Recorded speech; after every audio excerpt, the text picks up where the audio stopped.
This is Top Accolade Global News Updates. I am Soibifa Jagarj. Judges at the UN's top court will rule on Friday on South Africa's request to order Israel to halt its Rafah offensive and withdraw from Gaza, part of a wider case accusing Israel of genocide. South Africa's lawyers asked the court last week to impose emergency measures and said Israel's attacks on the southern Gaza city must be stopped to ensure the survival of the Palestinian people. Rulings by the International Court of Justice (ICJ), also known as the World Court, are final and binding but have been ignored in the past. The court has no enforcement powers. Israel has repeatedly dismissed the accusations of genocide as baseless. It has argued in court that the operations in Gaza are self-defense and targeted at Hamas militants who attacked Israel on October 7th. An Israeli government spokesperson said on Thursday that no power on earth will stop Israel from protecting its citizens and going after Hamas in Gaza. An Israeli military spokesman said the army is operating carefully and precisely in Rafah, where hundreds of thousands of Palestinians have sought refuge from Israeli bombing and operations elsewhere in the Palestinian enclave. A decision against Israel by the highest UN legal body could pile more diplomatic pressure on the government of Prime Minister Benjamin Netanyahu. 7 European countries said they would recognize the Palestinian state, and the chief prosecutor of the International Criminal Court (ICC), also based in The Hague, announced on Monday he had filed an application for arrest warrant against Netanyahu and the defense minister Yoav Gallant, as well as leaders of Hamas. The ICC prosecutes individuals for alleged war crimes, crimes against humanity, and genocide. While the ICJ is the highest UN body for disputes between states, the ICJ has previously rejected Israel's demand to throw out the overall case. The court has ordered it to prevent acts of genocide against the Palestinians and allow aid to flow, while stopping short of ordering a halt to Israel military operations.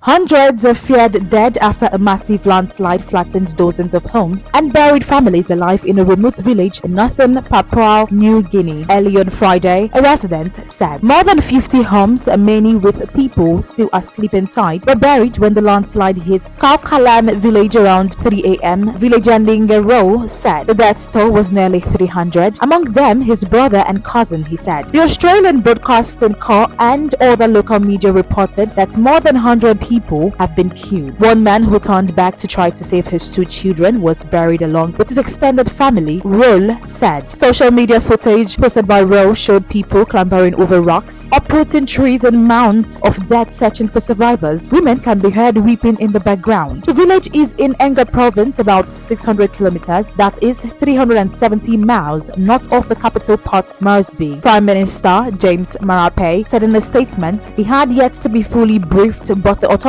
were responding to the disaster. We are sending in disaster officials, PNG Defence Force, and the Department of Works and Highways to meet provincial and district officials in Enga and also start relief work, recovery of bodies, and reconstruction of infrastructure, Marape said.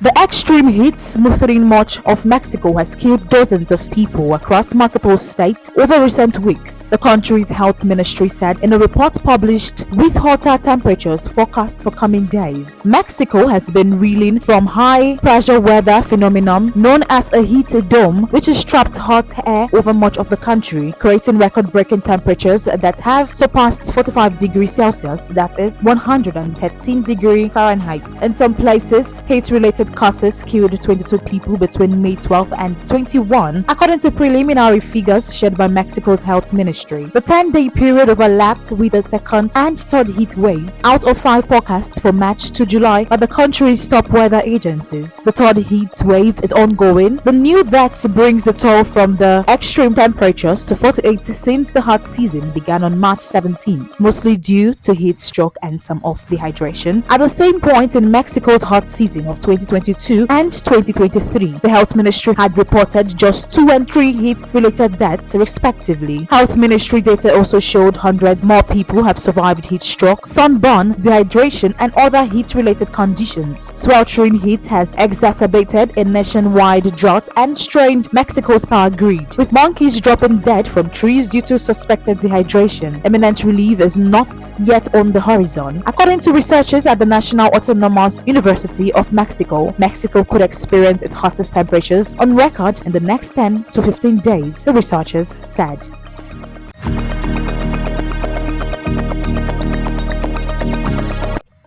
The Louisiana Senate gave final legislative approval on Thursday to a bill that would make the state the first in U.S. to reclassify to abortion-inducing drugs as controlled substances that carry the potential for abuse or addiction. The bill would make unprescribed possession of the abortion pills mifepristone and misoprostol a crime punishable by 1 to 5 years in prison and fines up to $5,000, though pregnant women are expressly exempt from prosecution. The drug classification provisions were added as an amendment to a larger bill outlawing coerced criminal abortion by means of fraud, making it a crime for abortion-inducing medication to be administered to an unsuspecting pregnant woman without her consent. Louisiana already has one of the strictest abortion bans in the nation, prohibiting the voluntary termination of a pregnancy through surgical means or medication, except when necessary to protect the life of the mother. The bill cleared the Louisiana House of Representatives by its 64 to 29 votes and one final passage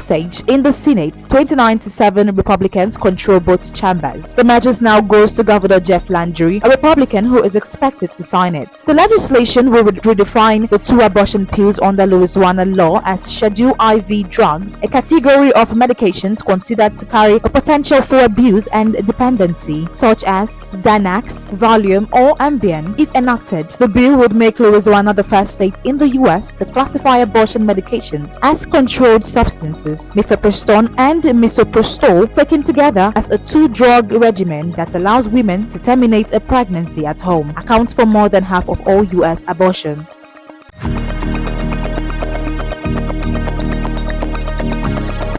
Samsung Electronics' latest high bandwidth memory (HBM) chips have yet to pass NVIDIA's tests for use in the US firm's AI test processor due to heat and power consumption problems. 3 people briefed on the issue said the problems affect Samsung's HBM3 chips, which are the 4th generation HBM standard currently most used in graphics processing units for artificial intelligence, as well as 5th generation HBM3E chips that the South Korean tech giant and its rivals are bringing to market this year, they said. The reason for Samsung failing NVIDIA's tests have been reported for the first time. Samsung said in a statement that HBM is a customized memory product requiring optimization processes in tandem with customers' needs, adding that it is in the process of optimizing its product through close collaboration with customers. It declined to comment on specific customers. In separate statements, Samsung said that claims of failing due to heat and power consumptions are not true, and that testing was proceeding smoothly and as planned. NVIDIA declined to comment. HBM, a type of dynamic random access memory or DRAM standard first produced in 2013, in which chips are vertically stacked to save space and reduce power consumption, helps process massive amounts of data produced by complex AI applications. As demand for sophisticated GPUs has soared amid the generative AI boom, so has demand for HBM. Satisfying NVIDIA, which commands around 80% of the global GPU markets for AI applications, is seen as key to future growth for HBM manufacturers, both reputationally and in terms of profit momentum. Samsung has been trying to pass NVIDIA's tests for HBM3 and HBM3E since last year. The 3 sources said, according to 2 of the people, the result of a recent field test for Samsung 8-layer and 12-layer HBM3E chips came in April.